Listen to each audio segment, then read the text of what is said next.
So we begin our journey high above the West African savanna. The sun, just this gentle golden orb, casts a warm, soft light across the landscape. Below us, the earth sort of unfolds like a vast, textured map. It's here, nestled right within the heart of Burkina Faso, that we find a truly remarkable city. This is Bobo-Dioulasso. From this serene vantage point, the sounds of the world below fade into a gentle hum. We're suspended in the calm morning air, just watching a city awaken. The world, honestly, seems to move in slow motion. It's a place of quiet dignity, a jewel of the Sahel. Our aerial perspective gives us a unique story, one written not in words, but in shapes, colors, and patterns. Here, distance actually grants us a special kind of clarity. The complexities of life on the ground merge into a single, harmonious picture. We see not just buildings and streets, but a living organism, breathing in the cool morning air. The city stretches out, a mosaic of terracotta, green, and ochre. Its edges soften into the surrounding bushland, a gentle transition from the man-made to the natural. We're privileged observers, floating peacefully, about to explore the secrets held within this urban tapestry. The view is not just beautiful, it's honestly profoundly peaceful. It invites us to look closer, to understand the rhythm of life that pulses below. The air is still. A gentle breeze guides our slow drifting path. We are like a silent bird of prey, soaring with effortless grace. Below, the first signs of the day begin to stir. A lone vehicle traces a path along a dusty road. A trail of smoke rises from a distant compound. Each small detail adds to the unfolding narrative of the city. Bobo-Dioulasso is Burkina Faso's second city, but it has a character all its own. It's known as a cultural and economic hub, a place where music, art, and commerce really thrive. But from up here, it's simply a place of profound and mesmerizing beauty. Our gentle ascent allows us to appreciate the scale and the setting. The city isn't an abrupt imposition on the land. Instead, it seems to have grown organically from it. The colors of the buildings mirror the tones of the soil upon which they stand. This connection to the earth is just fundamental to understanding this place. We are looking at more than just a city. We're witnessing a relationship between humanity and its environment. It's a relationship that's been nurtured for centuries. Let's now drift closer and allow the city to reveal its stories, one rooftop at a time, in the gentle light of the rising sun. As we descend, the city's intricate pattern comes into focus. We see this vast and wonderful tapestry of rooftops. Most are made of corrugated metal, shining like countless silver scales in the morning sun. They form a shimmering sea across the urban landscape, reflecting the brilliant blue of the sky above. Here and there, this metallic ocean is punctuated by the flat, earthen roofs of more traditional buildings. These rectangular patches of deep, rich brown tell a story of older construction methods, of homes built with the very soil of this land. The contrast between the old and the new is immediately apparent, yet it feels entirely natural. Each rooftop represents a home, a family, a world of its own. From our peaceful perch, we can see the enclosed courtyards that are so characteristic of Sahelian architecture. These private, open-air spaces are the heart of domestic life. We can almost imagine the daily routines unfolding within them. The preparation of meals, the laughter of children, the quiet conversations in the shade. These courtyards are small sanctuaries, hidden from street view but clearly visible to us. They are a testament to a way of life that values community and family, creating intimate spaces within the broader urban environment. The city is a collection of these countless private worlds. The colors are subtle yet striking. The silver of the metal roofs is offset by the warm terracotta and ochre of the walls. Dust from the nearby Sahel has settled gently over everything, muting the colors and unifying the scene. It creates a soft, harmonious palette that is easy on the eye. Occasionally, a brightly painted wall or a vibrant blue door provides a splash of contrast, a small spark of individuality in the sprawling residential districts. These are the personal touches that make a collection of houses into a community. It is a city painted with the colors of the earth itself. Observing this sea of rooftops, one feels a sense of immense calm. The city breathes. It's not a chaotic jumble, but a structured, living entity. The layout of the houses and compounds reveals a certain logic, a pattern of growth that has evolved over many years. Narrow, winding alleyways weave between the homes, creating a complex network that is best understood by those who walk them every day. From the sky, it's a beautiful, intricate puzzle. We are witnessing the very heartbeat of Bobo-Dioulasso, expressed in the quiet, rhythmic pattern of its homes. As we drift over the city, one structure really commands our attention. It's a magnificent edifice, rising from the earth as if sculpted by giant, gentle hands. This is the Grand Mosque of Bobo-Dioulasso. From the air, its form is truly extraordinary. It's a masterpiece of Sudano-Sahelian architecture, built entirely of mud brick. Its walls are studded with wooden beams, known as toron, which jut out like skeletal fingers. These are not just decorative, they provide structural support and serve as scaffolding for the annual repairs that keep the mosque strong against the elements. It's a living building, constantly renewed by its community. The mosque appears ancient, timeless. Its organic shapes and earthy tones make it seem like a natural geological formation. There are no sharp, severe lines here. The towers or minarets are soft and conical, crowned with ostrich eggs, a traditional symbol of purity and fertility. From our aerial view, we can appreciate the sheer scale and complexity of its design. It's not one single building, but a sprawling complex of prayer halls, courtyards, and buttresses. Its form is a direct response to the climate and the materials available, a perfect harmony of function, faith, and artistry. This sacred place is the spiritual heart of the old city. Its very presence speaks to the deep roots of Islam in this region, a faith that's been woven into the cultural fabric for centuries. The mosque was built in the late 19th century, and its continued existence is a testament to the enduring power of community effort. Each year, after the rainy season, the people of the neighborhood come together to replaster its walls with a new layer of mud. This collective act is as much a part of the mosque's story as its architecture. It's a symbol of unity and shared identity. From above, we see the mosque nestled amongst the dense network of the old quarter. Its pale, sandy color stands out against the surrounding buildings. It's an anchor, a point of reference both spiritually and geographically. We can see the shadows cast by its magnificent towers stretching across the nearby rooftops. It's a place of peace, a sanctuary from the bustle of the city that surrounds it. Even from this height, we can feel its profound and quiet power. The Grand Mosque is not just a building, it's the soul of Bobo-Dioulasso, crafted from the earth and reaching for the heavens. Our gentle flight now takes us over the oldest part of the city, the district known as Kibidwe. This is the historic heart of Bobo-Dioulasso, the original settlement from which the modern city grew. From the air, it's a fascinating labyrinth. The streets are not straight, planned avenues, but narrow, winding pathways that follow the contours of ancient footpaths. They twist and turn, creating an intricate maze that only a resident could navigate with ease. This organic layout tells a story of a place that grew slowly, house by house, family by family, over many generations. The buildings here are different. We see fewer shimmering metal roofs and more of the traditional flat earthen structures. The walls are thick, made of banco, or mud brick, which provides excellent insulation from the fierce Sahelian sun. The compounds are clustered closely together, their walls touching, creating a sense of deep-rooted community. From above, the old quarter looks like a single sprawling organism, a honeycomb of human habitation. We can see the ancient trees that have been allowed to grow within courtyards, their green canopies providing precious pockets of shade. This is a place where history isn't confined to museums. It is lived in every day. This area is home to the two founding communities of the city, the Bobo and the Dioula peoples, whose names together form Bobo-Dioulasso. This name itself means the home of the Bobo-Dioula.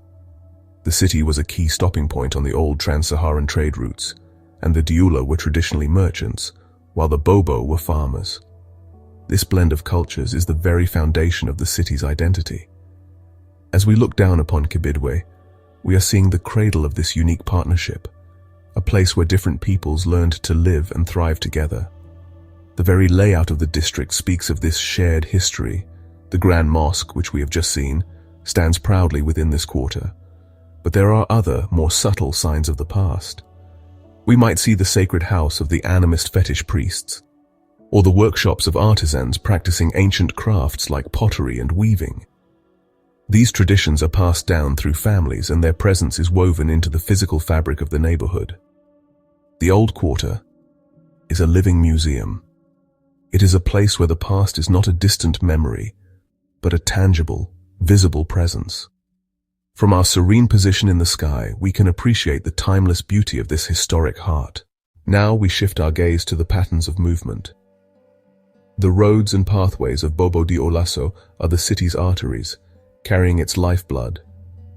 From high above, they appear as lines etched upon the earth, some paved and purposeful, others dusty and meandering.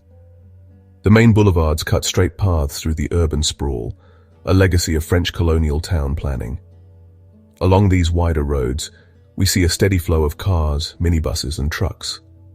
They are the larger vessels, moving goods and people between different districts and connecting Bobo-Dioulasso to the wider world. They move with a steady, predictable rhythm, but, the true energy of the city is found in the smaller vessels. We look closer and see a delightful, swirling dance of motorcycles and bicycles. They are everywhere, weaving through traffic, navigating the narrow side streets and filling the spaces in between. They are the city's capillaries, reaching every corner of the urban body. A rider might be carrying anything from a passenger to a stack of goods, a testament to the ingenuity and resourcefulness of daily life. From our aerial perspective, this constant motion looks like a beautifully choreographed ballet. It is a silent, graceful flow that speaks of a city on the move, a city full of purpose. The roundabouts are particularly mesmerizing from this height. They're like small whirlpools where the currents of traffic converge, swirl, and then diverge again. Cars, motorcycles, and brightly colored taxis enter and exit the circle in a continuous, fluid motion. There is an unwritten code, an understanding that allows this complex dance to happen with remarkable grace. These circular hubs are points of intense energy, yet from our peaceful vantage point, they appear orderly and almost hypnotic. They are the pulsing nodes in the city's circulatory system, regulating the flow of life. Even the quieter, unpaved roads tell a story. Here the pace is slower. We see people walking, their colorful clothing a vibrant contrast to the dusty earth. Children might be playing a game of football in an open space. A donkey cart makes its slow and steady way along a familiar route. This is the gentle, rhythmic pulse of neighborhood life. The movement here is more personal, more connected to the rhythms of the day. As we watch this intricate web of motion, we see a city that is dynamic and alive, its energy flowing through every street, path, and alleyway. Amidst the tapestry of silver rooftops and earthen walls, our eyes are drawn to pockets of vibrant green. These are the city's lungs, its precious green spaces. They provide a vital contrast to the built environment, offering shade, tranquility, and a connection to the natural world. From the sky, they appear as lush oases, breaking up the urban grid. The most prominent of these is the Guinguette, a natural area on the edge of the city, fed by the Koo River. We can see the dense canopy of trees and the glint of water, a welcome sight in this semi-arid landscape. It is a place for recreation and for quiet contemplation. Even within the city center, green spaces persist. We can see public parks and gardens, their careful layouts visible from above. The Place de la Nation, a large central square, is lined with trees that offer shade to those who gather there. These are important social spaces, places where people can meet, relax, and escape the heat of the day. We can also see the green foliage of large, mature trees like mangoes and kapoks rising from within private courtyards. These individual trees are like small personal parks, their generous branches providing a cool refuge for the families living below. The greenness also speaks of sustenance. Along the banks of the river and in low-lying areas, we can see the neat, rectangular plots of market gardens. Here, urban farmers cultivate vegetables to sell in the city's markets. The deep green of the leafy crops stands out vividly against the brown earth. From our aerial view, these gardens look like carefully stitched patches on the city's quilt. They are a testament to the city's resilience and its ability to provide for itself. They represent a direct link between the land and the table, a connection that is often lost in larger, more industrialized cities. These green spaces are more than just aesthetically pleasing. They are essential for the well-being of the city and its inhabitants. They cool the air, provide a habitat for birds and insects, and offer a psychological respite from the pressures of urban life. As we float above, we can appreciate how these pockets of nature are integrated into the city's fabric. They are not afterthoughts, but integral components of the urban ecosystem. The presence of these lush green lungs demonstrates a deep, intuitive understanding of the importance of balance between the built and the natural worlds.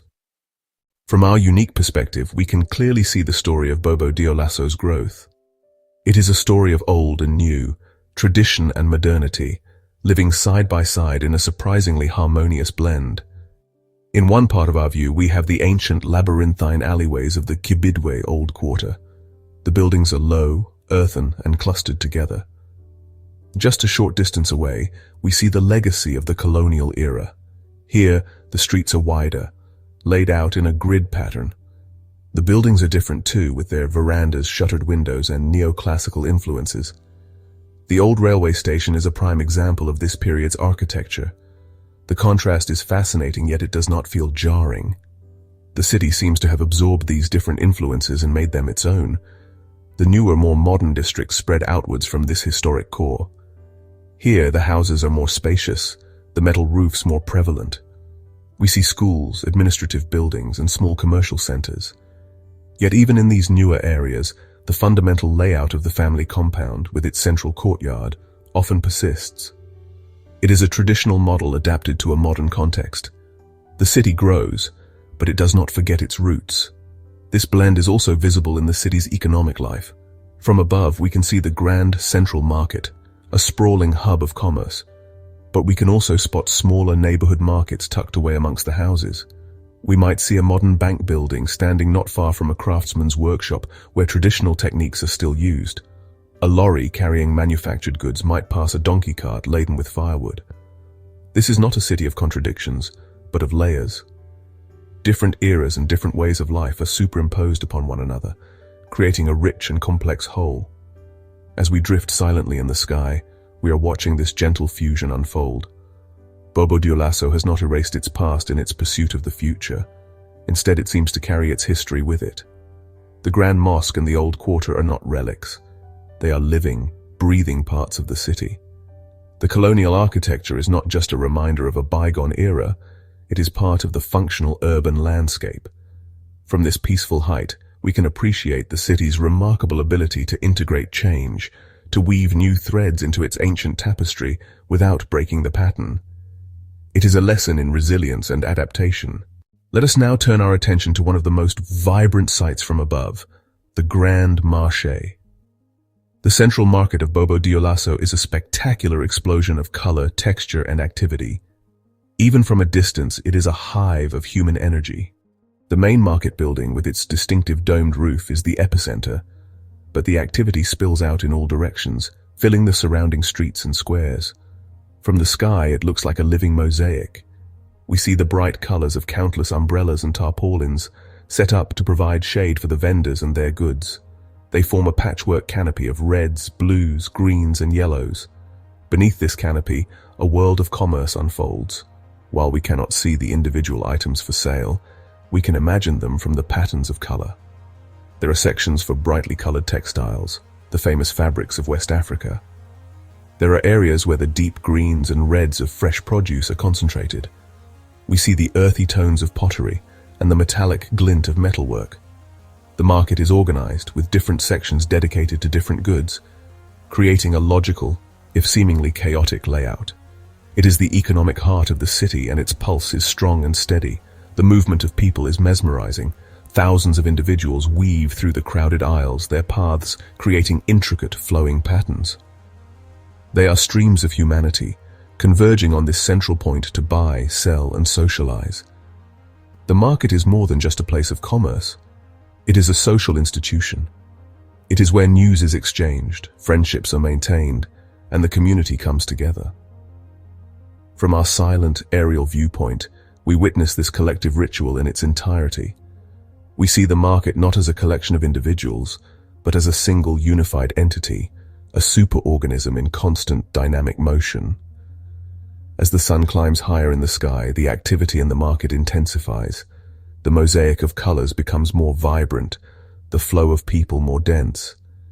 It is a beautiful, powerful spectacle. The market demonstrates the incredible energy and entrepreneurial spirit of the people of Bobo-Dioulasso. It is a place of incredible abundance and variety, a celebration of the richness of the land and the skill of its people. Observing it from above, we are struck by its beauty and its vitality. The Grand Marché is not just a place to shop.